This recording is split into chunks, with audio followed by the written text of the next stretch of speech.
Morning everyone, my self Parvinder Singh from GSS पतली Dabur district Sirsa. आज मैं अपना मॉडल मैथ के टॉपिक एलिप्स के ऊपर रिप्रेजेंट करने जा रहा हूं, जिसे समझना सभी स्टूडेंट्स के लिए आसान नहीं है। लेकिन आज हमारे इस मॉडल से ना कि एलिप्स बल्कि कॉन्टिन्यूटी, इंटीग्रेशन, डिफरेंशिएबिलिटी जैसे मुश्किल टॉपिक्स को भी समझना आसान हो जाएगा सभी के लिए। तो चलिए शुरू करते हैं। सबसे पहले आपको पता होना चाहिए कि एलिप्स क्या है, उसकी शेप कैसी होती है। एक्चुअली एलिप्स एक कोनिकल सेक्शन है।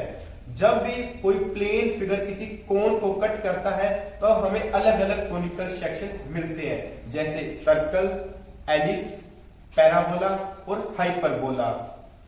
इन्हें समझाने के लिए मैं अपने एक छोटे से मॉडल जिसे मैंने गत्ते से बनाया है उसकी मदद लूंगा। जैसा कि आप देख सकते हैं ये एक ट्रायंगल है। जब इसको हम रोटेट करते हैं हमें एक कोन मिलता है। जब भी कोई प्लेन फिगर किसी कोन को उसके बेस के पैरेलल कट करता है तब हमें मिलता है सर्कल।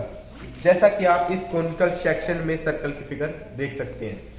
और जब कोई प्लेन फिगर किसी कोन को उसके बेसिक एंगल पर काटता है तब हमें मिलता है एलिप्स, जैसा कि आप इस कोनिकल सेक्शन में देख सकते हैं। और जब कोई प्लेन फिगर किसी कोन को उसके स्लैट एज के पैरेलल काटता है तब हमें मिलता है पैराबोला, जो कि आप इस कोनिकल सेक्शन में देख सकते हैं।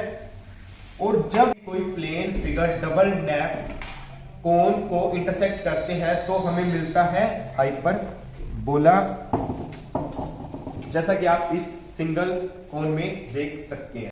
अब मैं आपको दो नेल्स और एक थ्रेड की मदद से एलिप्स ड्रॉ करके दिखाऊंगा।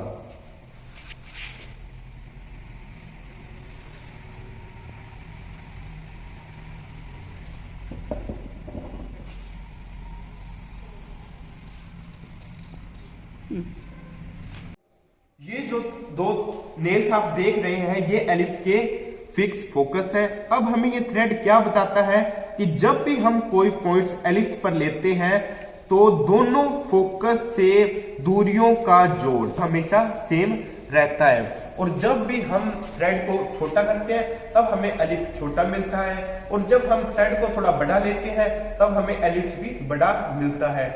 जब इन दोनों फोकस के बीच की दूरियों में चेंजेस करते हैं तब एलिप्स में भी चेंजेस होते हैं।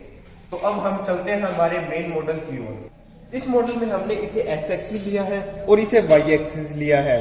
इसके ऊपर हमने एक एलिप्स लगाया है, बीच में एलिप्स का सेंटर है और ये दोनों एलिप्स की फोकस है।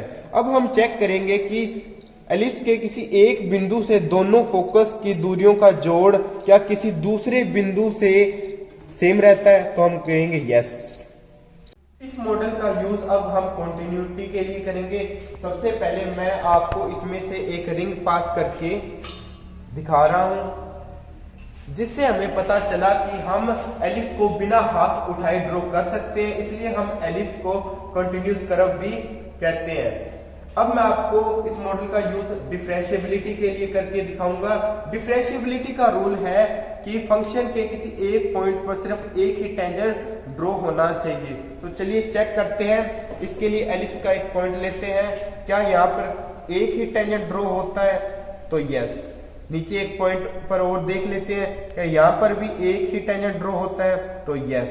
तो इसलिए हम कह सकते हैं कि एलिप्स एक डिफरेंशिएबल कर्व भी है। अब इस मॉडल का यूज हम एप्लीकेशन ऑफ इंटीग्रेशन के लिए करेंगे। एप्लीकेशन ऑफ इंटीग्रेशन में हम एरिया फाइंड आउट करते हैं। अगर हमें इस एलिप्स का एरिया फर्स्ट क्वाड्रेंट में शो करना है तो हम बड़ी आसानी से शो कर सकते हैं।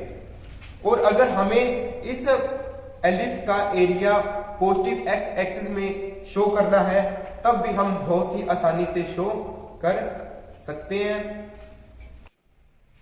इस तरह हम इस मॉडल का इस्तेमाल कॉनिकल सेक्शन के साथ साथ कॉन्टिन्यूटी, डिफरेंशिएबिलिटी और इंटीग्रेशन के जैसे मुश्किल टॉपिक्स को समझने के लिए भी कर सकते हैं। उम्मीद है आपको मेरा मॉडल यूजफुल लगा होगा। Thank you.